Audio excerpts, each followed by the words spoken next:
போன வகுப்புல நாங்க பார்த்தது அமிலங்கள் என்ன ரசாயன பதார்த்தங்கள்ட அமிலம் மூலம் நடுநிலை பதார்த்தங்கள் பார்த்து நாங்கள் அதுல கடைசியா நாங்கள் அமிலங்களோட விட்டுட்டு போனாங்களே ஏன்னா அமிலத்தின் இயல்புகளோட அதை நாங்க ஸ்டாப் பண்ணினாங்க ரைட் அமிலமண்டா என்ன அமிலத்தின வகைகளோட ஸ்டாப் பண்ணினாங்க நாங்க இன்றைக்கு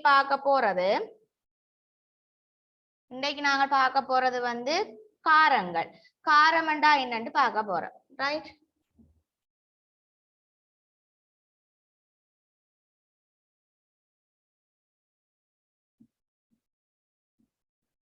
காரம் அல்லது இதை நாங்க என்னன்னு சொல்லலாம் மூலம் என்று சொல்லலாம் ரைட் இதைத்தான் நாங்க ரெண்டா என்ன செய்த நாங்கள் பிரிச்ச நாங்கள் ஒன்று வந்து வன்காரம் என்றும் அல்லது வன் மூலம் என்றும் மற்றது வந்து என்னென்னு பிரிச்ச நாங்கள் மென்காரம்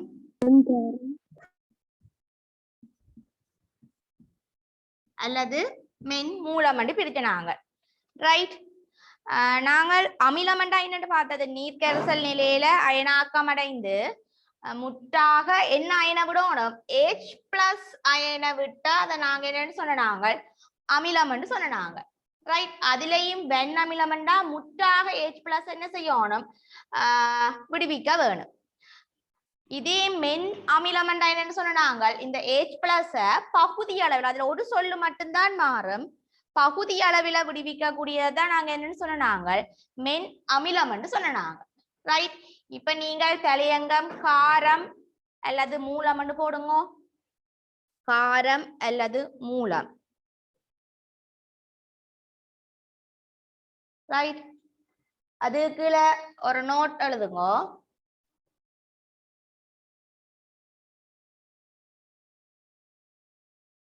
நீர்க்கரசல் நிலையில்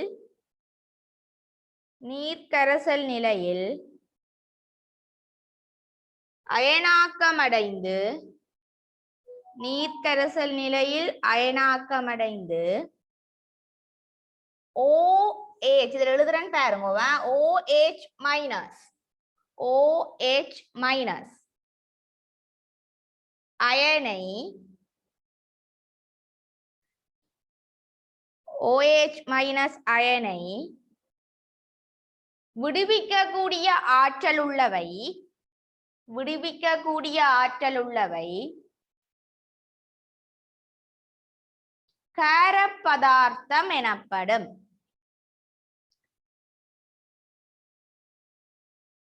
நீர்க்கரசல் நிலையில் அயனாக்கமடைந்து OH மைனஸ் அயனை விடுவிக்கக்கூடிய ஆற்றல் உள்ளவை காரப்பதார்த்தம் எனப்படும்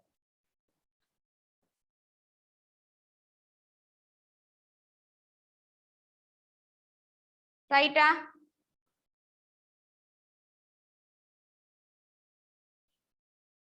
அடுத்த சின்ன சப்கேடிங் போடுங்க சின்ன கேடிங் அடுத்தது போடுங்க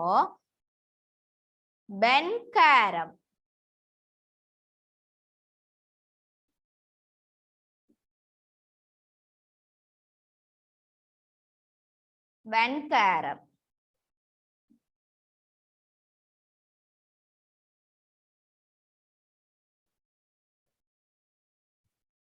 நீர்க்கரசல் நிலையில் முற்றாக அயனாக்கமடைந்து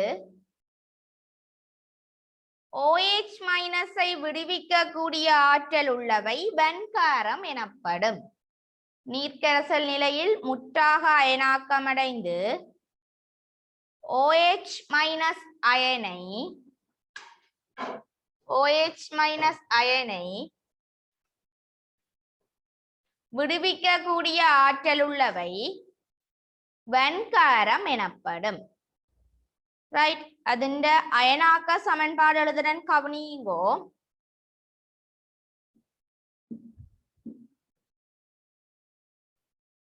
நாங்கள் ஒரு வெண்காரம் போன கிளாஸ்ல நாங்க உதாரணம் பார்த்தனாங்கள்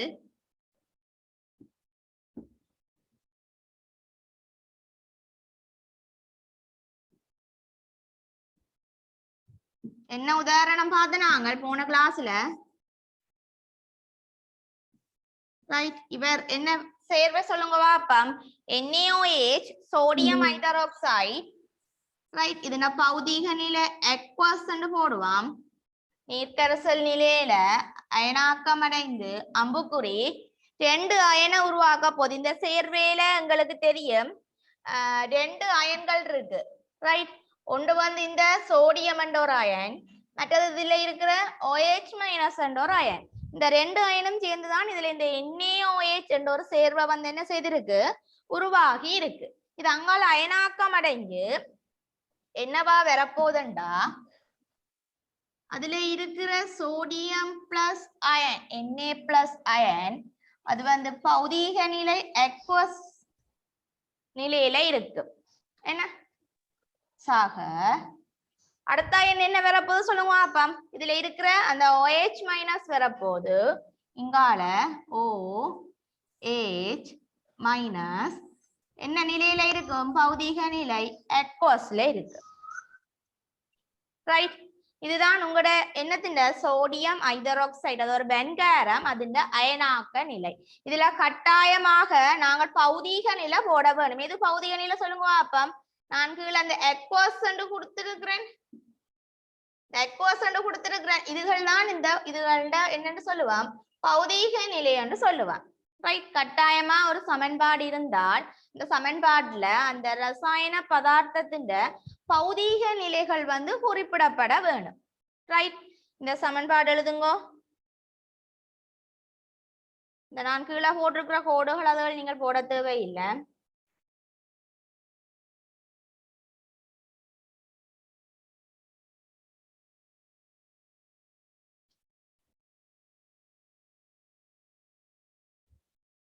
ரைட். NaOH aqueous, அங்கால Na plus OH minus. Right. அடுத்த சேர்வை, அடுத்த வெண்காரம் நாங்கள் பார்த்தது KOH. இதெல்லாம் எழுதியிருக்க பிள்ளைகள் கவனமா எழுதணும். அதான் ஆறுதலா சொல்றேன். நான் எழுதி இருக்கிற மாதிரியே எழுதணும். நான் 11ஆம் ஆண்டு தானே. KOH அங்கால என்னவா அயனாக்கம் அடையும் சொல்லுங்க பாப்போம். இதுல இருக்கிறது முதல் சொன்ன மாதிரி NaOH இருக்கிற மாதிரி இதுலயும் 2 அயன்கள் இருக்கணும். ரைட். ஒரு ஆள் வந்து யார் சொல்லுங்க பாப்போம். இதுல இருக்கிற K என்றால் பொட்டாசியம், அடுத்தது இதுல இருக்கிற OH என்றால் OH மைனஸ். ரைட். இவை அங்கால அயனாக்கம் அடைஞ்சு எங்களுக்கு என்ன வருவினம் சொல்லுங்க பாப்போம்.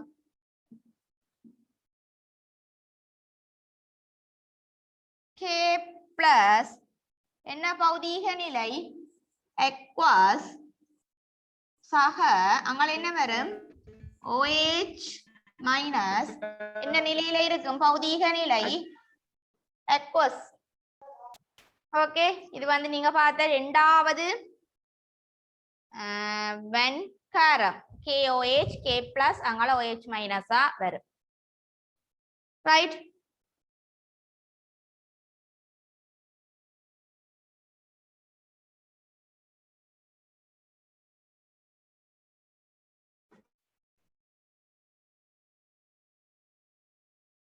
அடுத்த தலையங்கம் போடுங்கோ.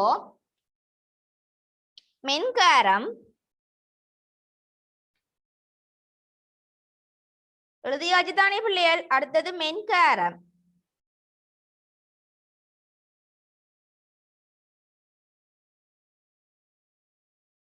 எழுதுங்கோ. நீர்க்கரசல் நிலையில் பகுதியாக அயனாக்கமடைந்து, நீர்க்கரசல் நிலையில் பகுதியாக அயனாக்கமடைந்து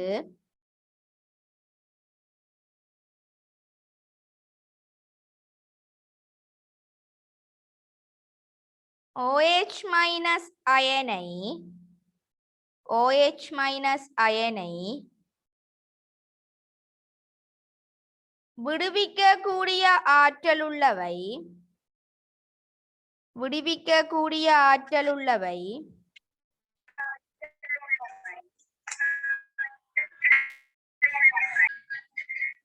மென்காரம் எனப்படும். நீர்க்கரைசல் நிலையில் பகுதியாக அயனாக்கமடைந்து OH மைனஸ் அயனை விடுவிக்கக்கூடிய ஆற்றல் உள்ளவை மென்காரம் எனப்படும். சரியா? சரியா?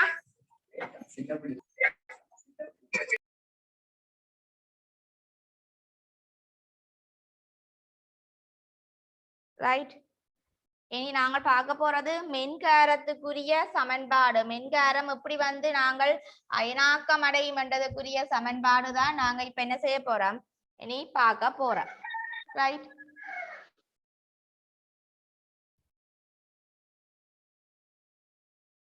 மென்காரத்துக்கு நேற்று கடைசி வகுப்புல நாங்கள் உதாரணம் பார்த்த நாங்கள். ரைட்.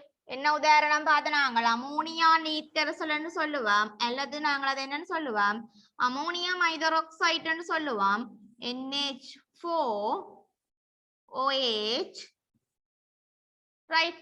இது என்ன பௌதீக நிலையில இருக்கு? அக்வஸ் நிலையில இருக்கு, நீர்க்கரைசல் நிலையில. இது வந்து அயனாக்கம் அடைஞ்சு இதுலயும் 2 அயன்கள் இருக்கு. ரைட். யார் அந்த 2 அயன்களும் சொல்லுங்க பாப்போம். ஒன்று வந்து இதுல இருக்கிற இந்த NH4OH என்ற ஒரு ஆள், அது ஒரு அயன். அடுத்தது இதுல இருக்கிற OH என்றால் இன்னொரு அயன். இந்த சேர்வையில் இருக்கிற 2 அயன்களும் அங்க 2 அயன்களாக என்ன செய்வினம்? அயனாக்கம் அடைவினம். அடையக்கு என்னன்னு வரப்போது சொல்லுங்க பாப்போம்.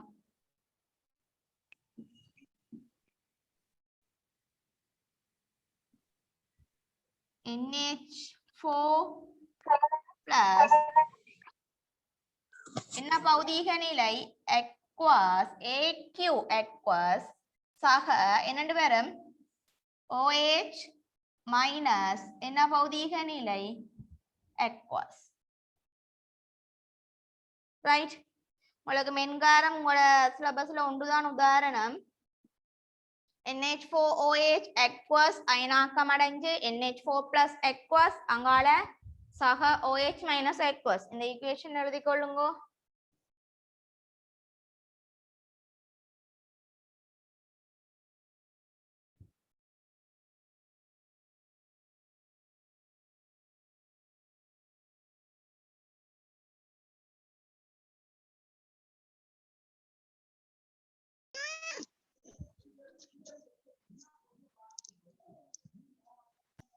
ரைட்.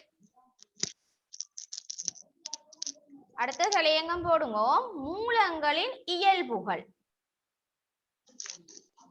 அல்லது கார பதார்த்தங்களின் இயல்புகள். நாங்கள் 7ஆம் ஆண்டுல எல்லாம் இதுகள இயல்புகள் பார்த்த நாங்கள். அமிலத்தின் இயல்பு, காரத்தின் இயல்புகள் எல்லாம் பார்த்த நாங்கள். ரைட். கடைசி வகுப்புல அமிலத்தின் இயல்புகள் பார்த்தது. இப்ப நாங்க பார்க்க போறது மூல பதார்த்தத்தின் இயல்புகள்.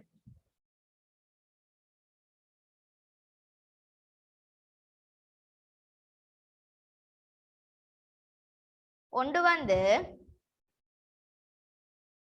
வலுவழுப்பு தன்மை உடையது. முதலாவது பாயிண்ட் வலுவழுப்பு தன்மை உடையது.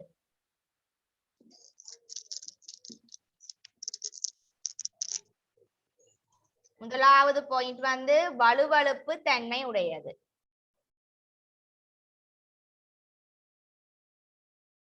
இரண்டாவது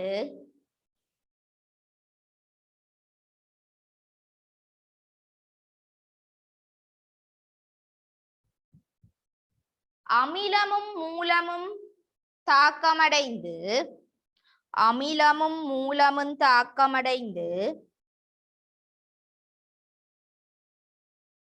உப்பையும் நீரையும் விளைவாக தரும். இரண்டாவது பாயிண்ட் அமிலமும் மூலமும் தாக்கமடைந்து உப்பையும் நீரையும் விளைவாக தரும்.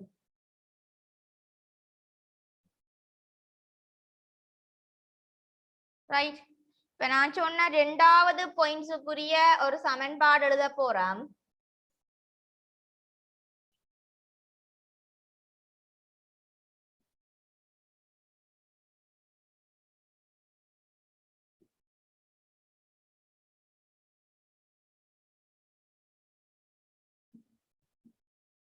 ஒரு அமிலமும் ஒரு மூலமும் தாக்கப்போகுது. ஒரு அமிலம் ஏதாவது ஒரு அமிலம் நாங்கள் பாவிக்கலாம். நாங்க பாவிக்க போற அமிலம் வந்து H2SO4 ஒரு அமிலம். ரைட், நான் சொன்ன இரண்டாவது பாயிண்ட்டுக்குரிய சமன்பாடு பிள்ளை H2SO4 aqueous. H2SO4 என்ற அமிலமும் ஒரு காரமும் தாக்க போது தாக்குற காரம் வந்து NaOH. ரைட், H2SO4 என்ற ஒரு அமிலம் NaOH aqueous என்ற ஒரு காரம் தாக்கி எங்களுக்கு அங்கால ஒரு உப்பும் நீரும் வந்து விளைவாக வரப்போகுது. அங்க வரப்போற உப்பு என்ன சொல்லுங்க பாப்பம். Na2SO4 aqueous.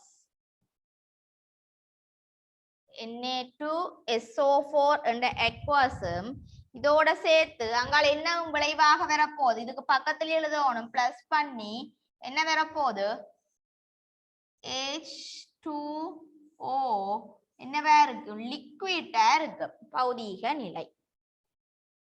Right, H2SO4 aqueous என்ற அமிலமும் NaOH aqueous என்ற காரமும் தாக்கமடைஞ்சு உங்களுக்கு அங்கால Na2SO4 என்ற ஒரு உப்பும் H2O என்ற ஒரு நீரும் விளைவாக வரப்போகுது. ரைட், இது நீங்க இரண்டாவதாக எழுதின பாயிண்ட்ஸுக்குரிய சமன்பாடு.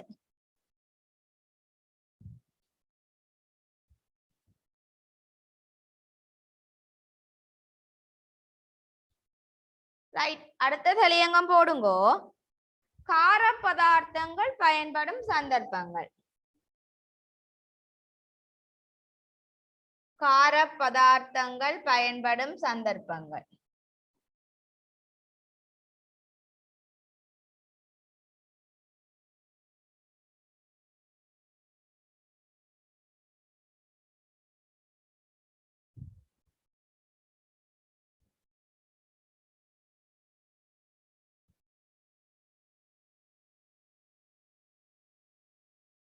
அதுல முதலாவது கார பதார்த்தம் இந்த சோடியம் ஹைட்ராக்சைடு என்றது எங்கெங்க பயன்படுதுன்னு பார்ப்போம்.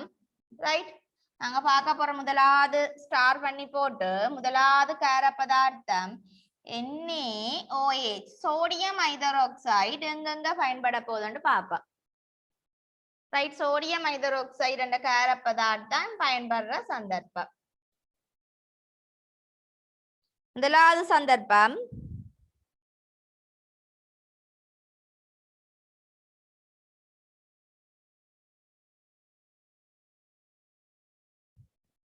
எங்கட ஆய்வுகூட தேவைகளுக்கு பயன்படும். பயன்பாடு கேட்க நாங்க ஈஸியா முதலாவது பயன்பாடு எழுதலாம். பரிசோதனைகளில் பயன்படும், ஆய்வுகூடங்களில் நடைபெறும் பரிசோதனை தேவைகளில் பயன்படும். ஆய்வுகூடங்களில் நடைபெறும் பரிசோதனைகளில் பயன்படும்.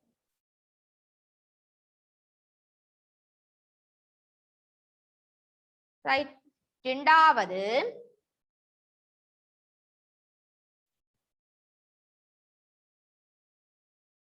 சவக்கார உற்பத்தி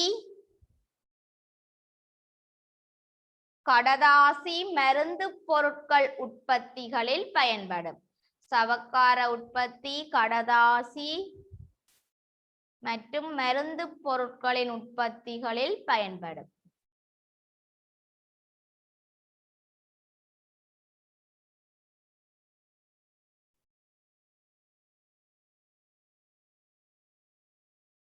மூன்றாவது பெட்ரோலியம். இது இரண்டாவது, அது இப்ப சொல்றேன். ரெண்டாவது சொல்றேன் எழுதுங்கோ. சவக்கார உற்பத்தி கடதாசி மருந்து பொருள்களின் உற்பத்தியில் பயன்படும்.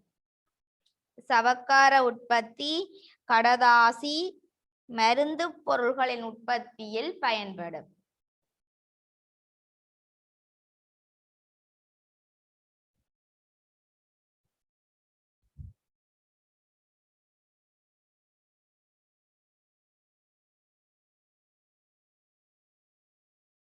ரைட், மூன்றாவது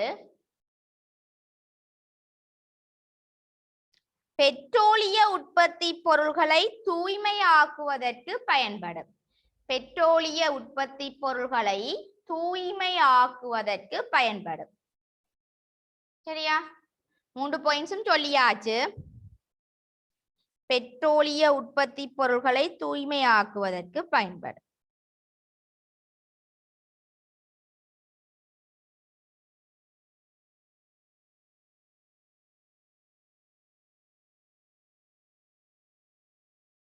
அடுத்த நாங்க பார்க்க போற காரம் MgOH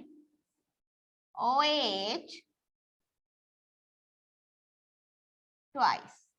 MgOH twice.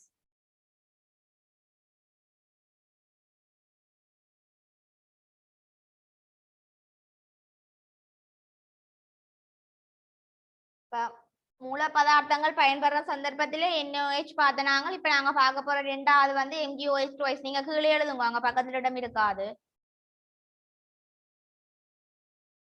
முதலாவது வந்து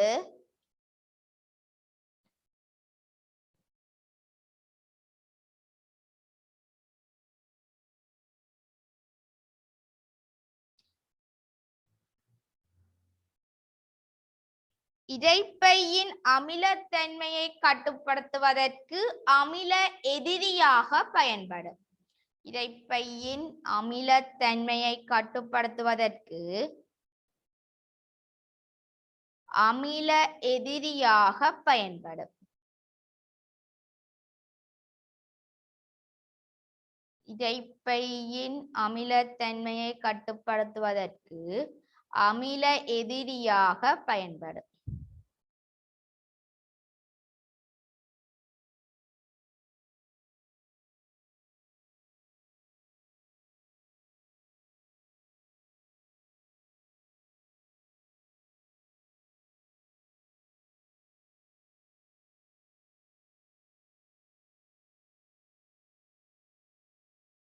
அடுத்தது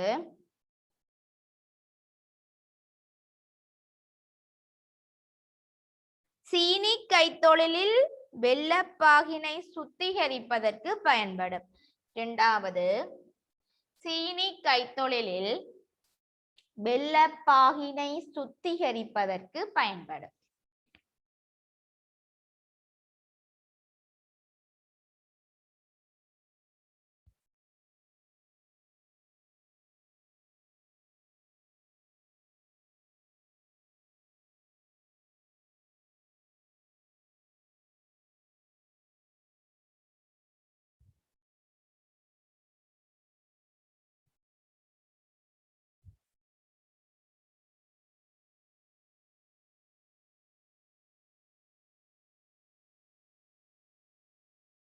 சரியா பிள்ளையன்? இப்ப அமிலம் காரம் பார்த்தாச்சு.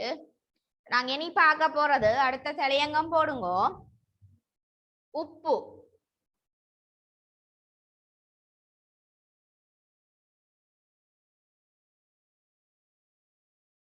அடுத்த தலையங்கம் உப்பு.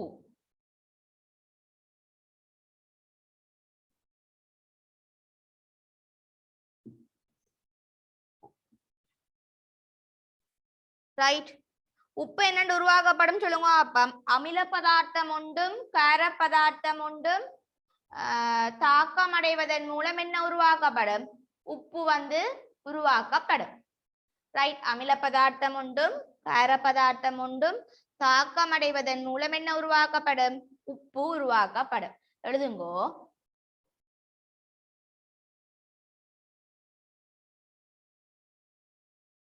அமில பதார்த்தம் ஒன்றும் கார பதார்த்தம் ஒன்றும் தாக்கமடைவதன் மூலம் உப்பு உருவாக்கப்படும். அமில பதார்த்தம் ஒன்றும் கார பதார்த்தம் ஒன்றும் தாக்கமடைவதன் மூலம் உப்பு பெறப்படும்.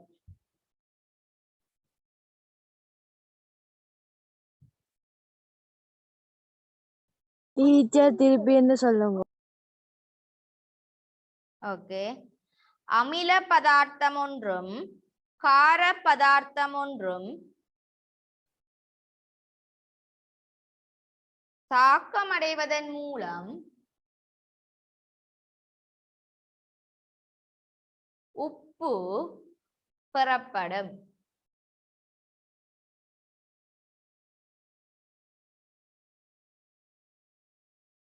ரைட்.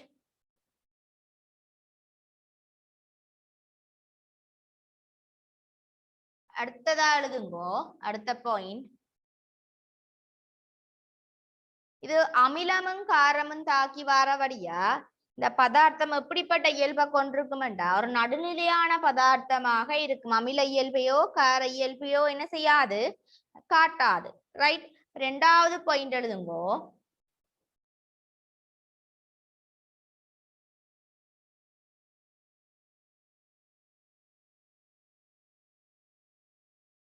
இது ஒரு நடுநிலையான பதார்த்தமாகும். இது ஒரு நடுநிலையான பதார்த்தமாகும்.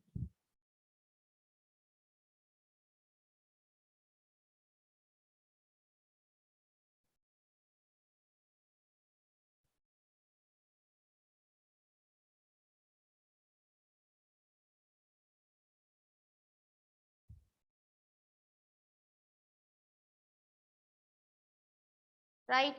இந்த அமிலமும் மூலமும் தாக்கமடைந்து இந்த உப்பு பெறப்படுறதுக்கான கொஞ்சம் உதாரணம் எழுதுவாம். சரியா? முதலாவது உதாரணம், ஒரு அமிலமும் ஒரு காரமும் பார்த்தா சரியா?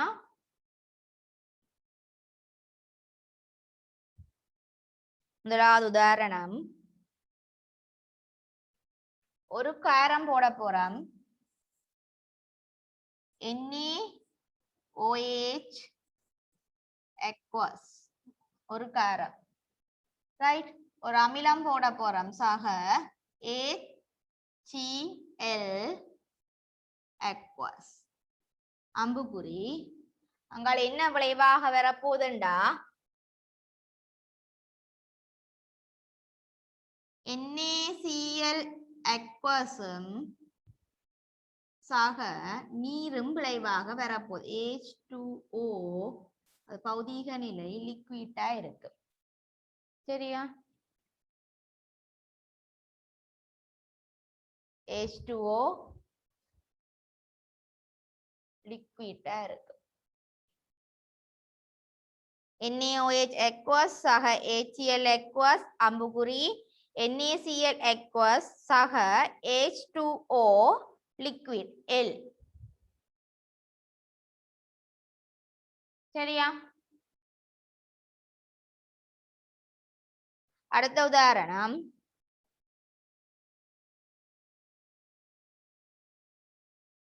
உங்களை விரும்பினது எழுதலாம். அடுத்தது எழுதுவோம்.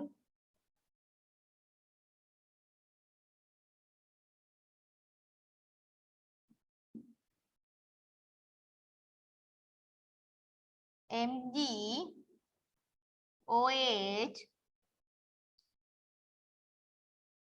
twice aqueous சக ஏதாவது ஒரு அமிலம் போடலாம். H2SO4 என்னவும் போடலாம். நான் ஒரு அமிலம் போடுறேன். H2SO4 aqueous அம்புக்குறி. அங்கால வர போறது என்ன சொல்லுங்க பாப்பம். MgSO4 aqueous சக H2O liquid. எந்த அமிலமும் எந்த காரமும் தாக்கினாலும் கட்டாயமாக நீர் விளைவாக்கப்படும். ரைட். ஒரு அமிலம் ஒரு காரம் தாக்கி அங்க உப்பும் நீரும் பாறதுக்கு நாங்க ரெண்டு உதாரணம் பார்த்தனாங்க. NaOH தாக்குற தாக்கம், அடுத்தது மெக்னீசியம் ஹைட்ரோக்சைடு வந்து H2SO4 தாக்குற தாக்கம். சரியா? நீங்கள் ஏதாவது ஒரு அமிலமும் ஏதாவது ஒரு காரமும் போட்டு அந்த தாக்கத்தை வந்து என்ன செய்யலாம், எழுதலாம். இதுல தாக்கத்துல என்னென்ன சேர்வை வருமெண்டா ஒரு கவனிங்கோ. இதுல இருக்கிற இந்த Na+ என்ற வரும், இதுல இருக்கிற Cl- என்ற வரும் தான் நீங்க உங்களுக்கு NaCl என்ற ஒரு சேர்வையை வந்து என்ன செய்திருக்கிறார், உருவாக்கி இருக்கிறார். ரைட். அதே மாதிரி இங்க பார்த்தோம்டா இந்த மெக்னீசியம் என்ற இருக்கிற முதலாவது அயனும் இங்க இருக்கிற H2SO4ல இருக்கிற இந்த SO4 சேர்ந்துதான் இங்க MgSO4 என்ற ஒரு சேர்வையை வந்து உருவாக்கி இருக்கிறோம். சரி, உங்களுக்கு அந்த சேர்வை என்னென்று வருதுன்னு நீங்க முதலே ரசாயன சூத்திரங்கள் எல்லாம் எழுதுறது பார்த்த நீங்கள் ஒரு நேரையனும் ஒரு மறையனும் சேர்ந்துதான் ஒரு சேர்வை வந்து அங்க என்ன செய்யப்படும், உருவாக்கப்படும். சரியா? இந்த உப்புக்குரிய தாக்கத்தை எழுதுங்க, அந்த வட்டம் போட்டதில் எழுத வேண்டாம், விளங்கப்படுத்துறதுக்காண்டி நான் வட்டம் போட்டேனா. சரியா? சமப்படுத்த தேவையில்லையோ? ஓ, சமன்பாடு கட்டாயம் பேலன்ஸ் பண்ணணும்.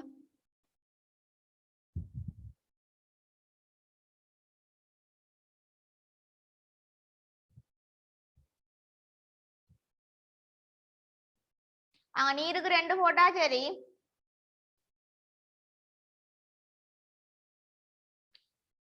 சமன்பாடு பேலன்ஸ் பண்ணணும் பிள்ளைகள்.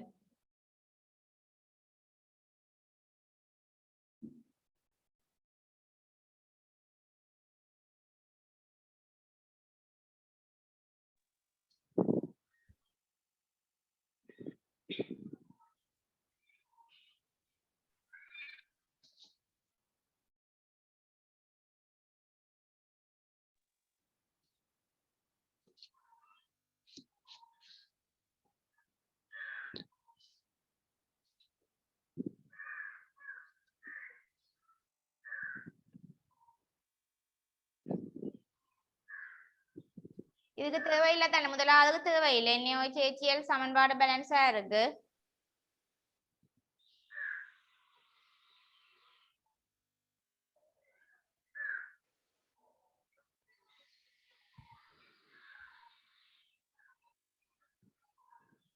அங்க H2O லிக்விட் வந்து 2 போட்டு விட்டா சரி. ரெண்டாவது சமன்பாடுல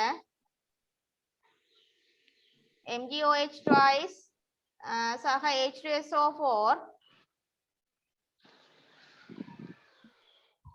H2O 2 போட்டு விட்டா இப்ப சமன்பாடு பேலன்ஸ். இப்ப இந்த 2 கொண்டு மேல போடுவீங்க, அந்த 2 வந்து பக்கத்துல இருக்கணும்.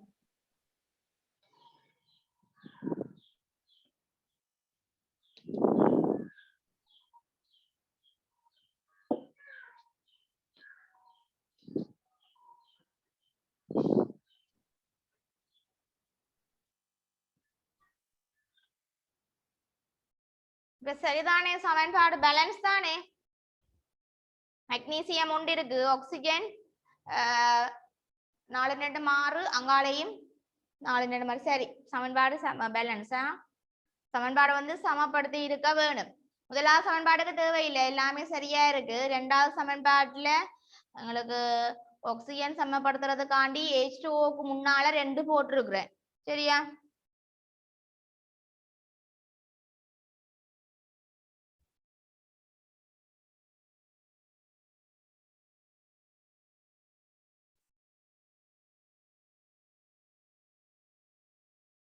அடுத்த தலையங்கம் போடுங்க, உப்புக்கள் பயன்படும் சந்தர்ப்பங்கள்.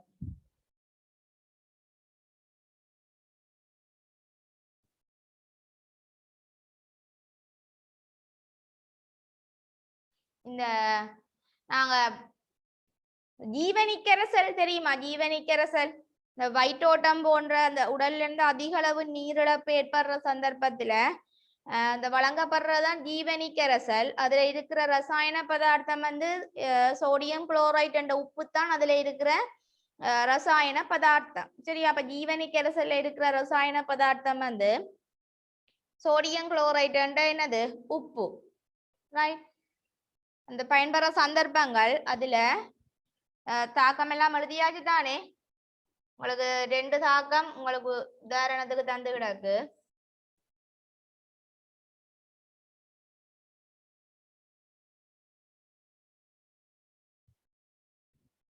முதலாவது பயன்பாடு எழுதுங்க, உப்புக்கள பயன்பாடு.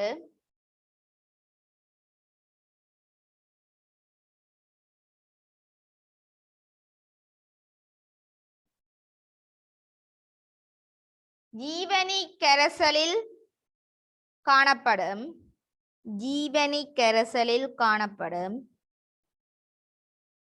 அடுத்தது மிக முக்கியமானது என்ன? வீட்டை சாப்பாடுக்கு என்ன சேர்க்கிறது? உப்புத்தான் சேர்க்கிறது என்ன? அடுத்தது சமையல் பயன்பாட்டில் சுவையூட்டியாக. முதலாவது ஜீவனி கரைசலில் பயன்படும், இரண்டாவது சமையல் பயன்பாட்டில் சுவையூட்டியாக பயன்படும்.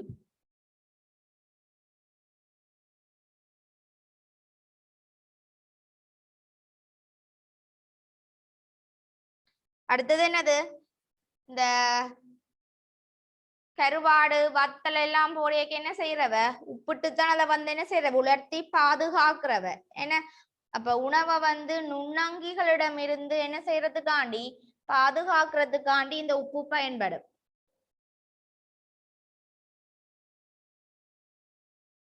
மூன்றாவது நுண்ணங்கிகளிடமிருந்து உணவை வந்து பாதுகாக்கிறதுக்காண்டி. இந்த கருவாடு போடுறது அது எல்லாத்தையும் ஞாபகம் வச்சிருந்தா சரி. ஓ, அந்த ஜீவனி கரைசலுக்கு பதிலா உப்பு கரைசலையும் பயன்படுத்தலாமா டீச்சர்? ஜீவனி கரைசலுக்கு பதிலா உப்பு கரைசலை பயன்படுத்தலாமா டீச்சர்? அதுக்குத்தான் செய்யறவ என்னது? தண்ணிக்குள்ள உப்பு போட்டும் என்ன செய்யறவ? குடிக்கிறவ. விளங்குதா? ஓம் டீச்சர்.